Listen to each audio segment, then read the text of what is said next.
ঢাকার মধ্যে আছে আমার বড় বন্ধু আমরা এখান থেকে আরম্ভ করে আসি হার সুবহান রাব্বাতাম মিন কুল্লি মাকান বাংলাদেশ পাকিস্তান যখন আসছিল আপনি দেখেছেন আমাদের আশপাশের দেশ থেকে আরো মক্কায় বিভিন্ন দেশ থেকে তাদের কাছে জীবন উপকরণ চিকিৎসা লাগে সব আমরা ব্যবস্থা করে দিয়েছিলাম এগুলো আসতো ফাঁকা ভাড়া নিয়ে বললাম কিন্তু ওই দেশে যারা দায়িত্ব ছিল তখন তারা পুকুরে আরম্ভ করলাম তার সাথে এই পুকুরের ভেতরে কয়েকটা বিষয় এক নম্বরে তারা আল্লাহর বিধান এবং আল্লাহ পাহাড় সব চাইতে বড় নিয়ামতের ভেতরে দুই নম্বর নিয়ামত বলেছি আল্লাহর এক নম্বর হলো নিয়ামত কোরআন মাটি দুই নম্বর নিয়ামত বলেছি তাদের বাংলা বড় মুসলিম তোমাদের প্রতি আল্লাহ সব চাইতে বড় দয়া ভেতরে অন্যতম দিন তোমাদের ভেতরে একজন নবী পাঠিয়েছে এই নবীকে মিথ্যাবাদী করেছে নবীকে কাজ্জাব করেছে নবীকে পাগল করেছে মাঝে বলেছে এমনকি দেশ থেকে পর্যন্ত বাড়ি দিয়েছে আল্লাহ বলে এরকম কিছু কারণ দেখার পর আমার নিয়ামতের শুকরিয়া আদায় না করে আমার নিয়ামতের সাথে যখন বিদ্রোহ করেছে আমার এত বড় নিয়ামতকে দেশে থাকতে দেয়নি তা নিয়ে দিয়েছে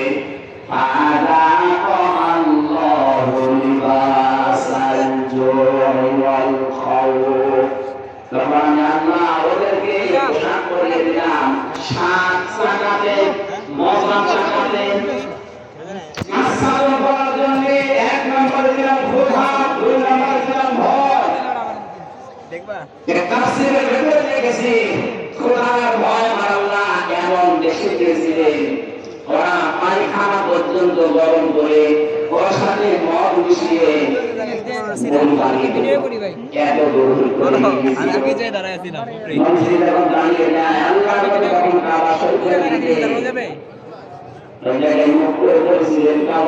আমার বড় ইচ্ছা ছিল তোমাকে সন্তান থাকতে দিল না আমি যাচ্ছি আমরা যাওয়ার সময় তাকে 85 নম্বর আয়াতের শেষে একটা শুনিয়েছিলেন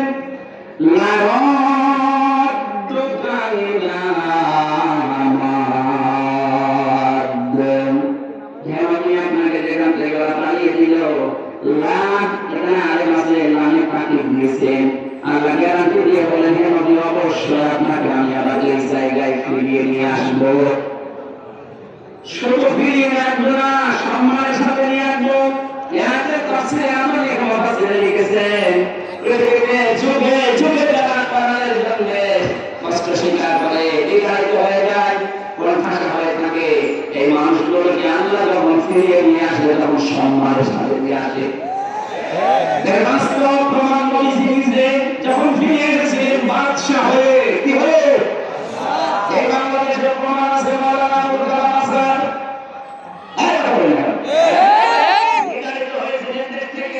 পালিয়ে গিয়েছিলেন তার নিজের দোষে না কোরআন প্রচারিত করে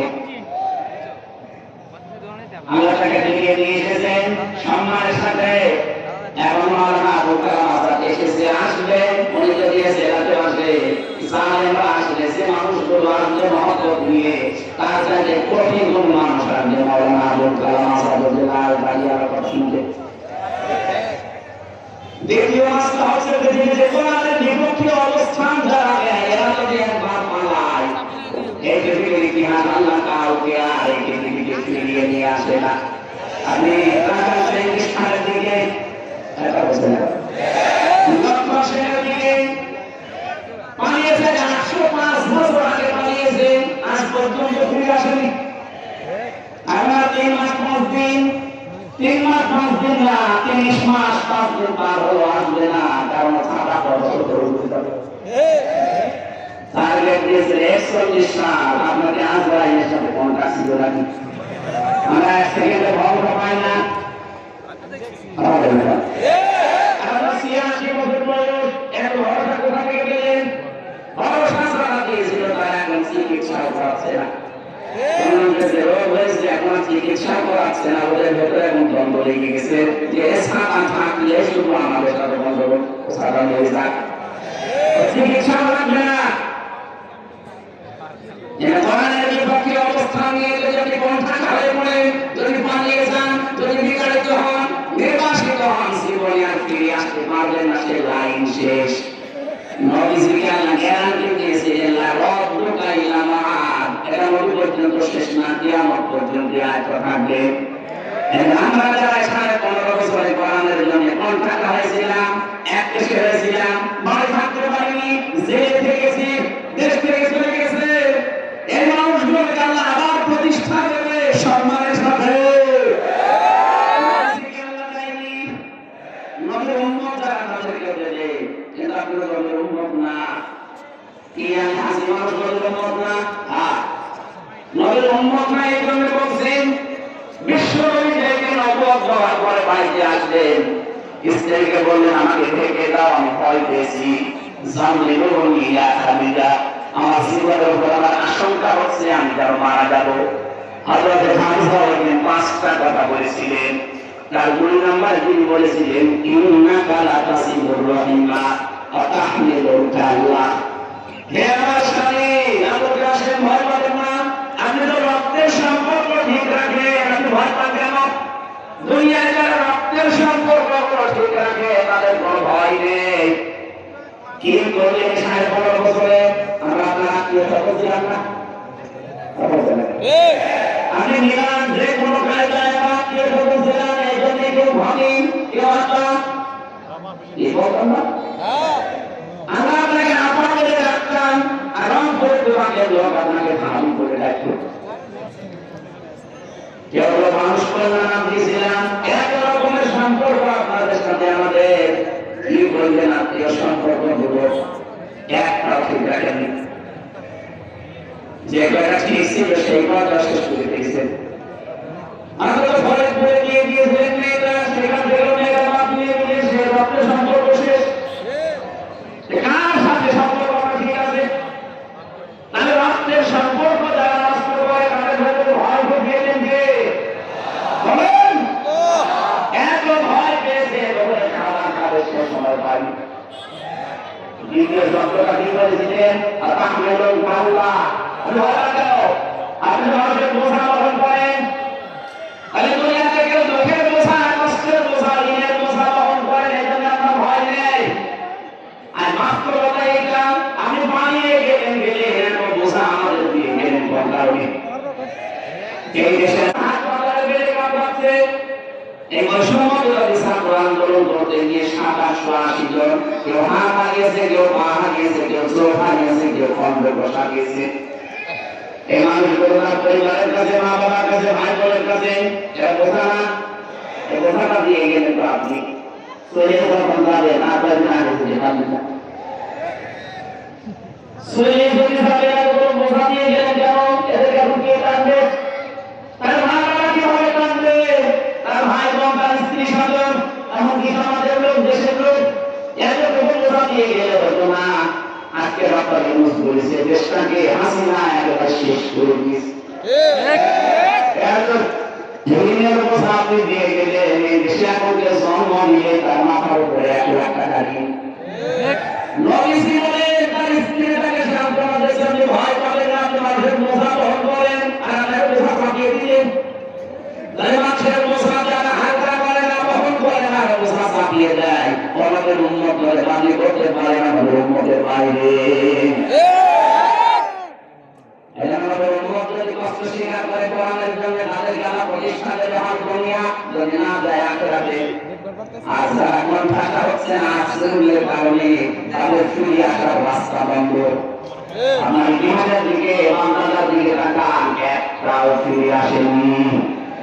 চেঙ্গিস খান তাদের ফিরে আসলো, হিটলার ফিরে আসলো, লক্ষ্য সেন ফিরে আসলো, ওরা যখন আসে না আপনারা আসবেন না, আর আমরা না আসলে ওরা খুশি। আমরা চাই অন্তত হজ করতে সেনানি সাহেব আল্লাহ বিল্লাহ করে বাকি জীবন কাটা। আর কিয়ামতের ময়দানে হয়তো হাসির কাতারে দাঁড়াতে পারবে। যারা আরম্ভ করেছে হাসির কাতারে না শেষ পর্যন্ত দেখা যাবে আবু সাইদের কাতারে দাঁড়িয়ে আছে। আল্লাহ রাব্বুল আলামিন বলেন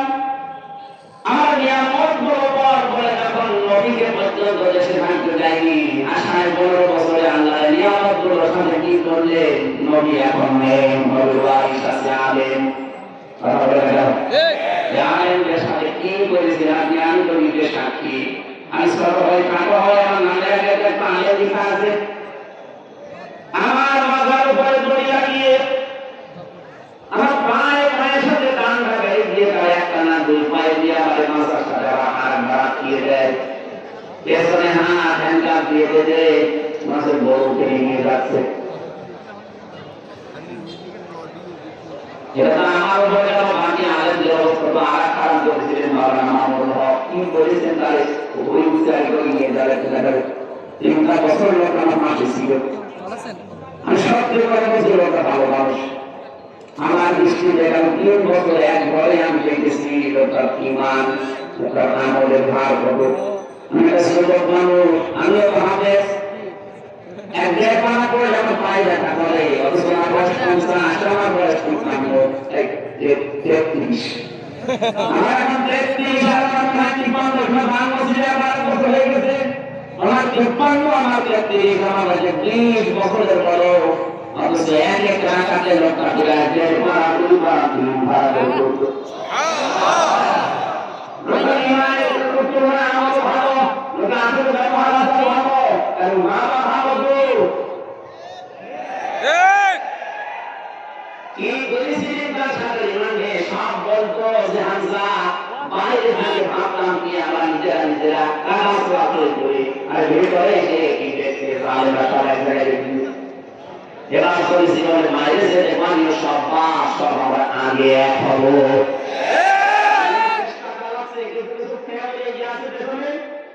যারা আমাদের মুনাফিকি করেছে, যারা কওমি সওমি নাম দিয়েছে, তাদের কাছে উত্তর দিয়েছে। মানুষ নেই দিলে কত মরে গেলে এরকম একটা জালেমকে কওমি সওমি দিতে পারে। এই দেশে 350 এমপি তো পালিয়েছে, জাতীয় মসজিদের ইমাম পর্যন্ত পালিয়েছে।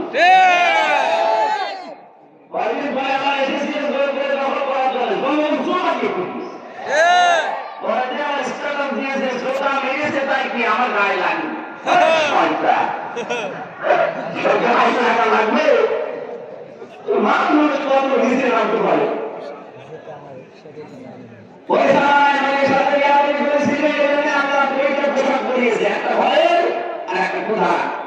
এই জামানায় যারা আল্লাহ নবীর ওয়ারিসদের সাথে খারাপ ব্যবহার করলে মাওলানা জসিমউদ্দিন রহমান সাহেবকে জঙ্গি মামলা দিয়ে 10-11 বছর 12 বছর পর্যন্ত বিনা কারণে আটকে রাখবে।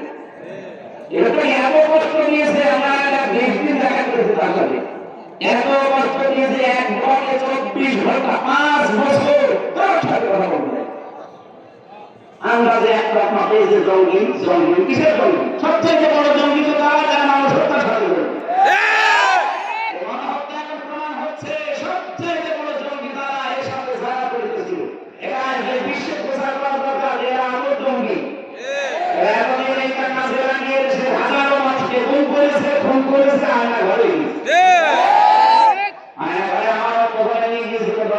আমি দেখেছি ওখানে মানুষ কত কষ্ট করে। তারপর আমার সন্তান কেউ 8 বছর, কেউ 10 বছর, কেউ 14 বছর পরে আছে দুনিয়ায়, কেউ পারে না। এত বড় বড় লোক হয়ে গেছে, এত বড় বড় লোক জঙ্গল থেকে বেরিয়ে আসে, এত বড় বড় লোক দিয়ে দেওয়ালের সাথে খুঁচিয়ে লিখে রাখে, ভাঙা করে ভাই যদি বাইরে কেউ যেতে পারে এই নাম্বারে একটু জানাবে যে আমি বেশি আছি। 1.5 মিনিট 2 মিনিট সময় যায় তাহলে করবো 1.5 মিনিট মশলা ছোলা দিয়ে যেতে পারে একটা সকালবেলা। আর সকালবেলা একবার ভাত দুটো মানুষকে মাটি এত বড় জুলুম করে এখন আবার ওখান থেকে বসে মোবাইলে কথা বললেন কি করেছি যে আমার পান নিয়ে চলে আসার কি করেছে আমি বলবেন না।